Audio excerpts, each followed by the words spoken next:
এই নাস্তাটি একবার বানালে বারবার খেতে মন চাইবে। আর তার জন্য আমি এখানে নিয়েছি 2 কাপ ময়দা, স্বাদ মতো লবণ আর দিয়ে দিচ্ছি 1 টেবিল চামচ তেল।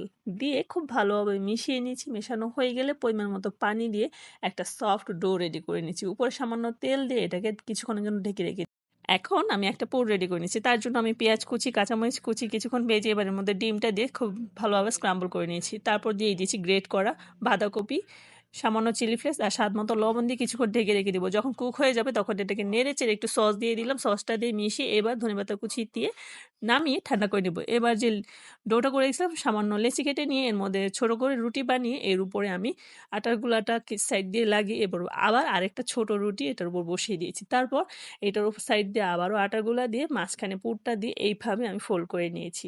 প্রতিটা পিঠা আমি এভাবে বানিয়ে নিয়েছি। তারপর এটাকে আমি যেহেতু তেল ছাড়া ভেজে নিব, এইভাবে আমি তেল ছাড়া ভেজে নিচ্ছি। আপনারা চাইলে এটা ডুবো তেলেও ভেজে নিতে পারেন।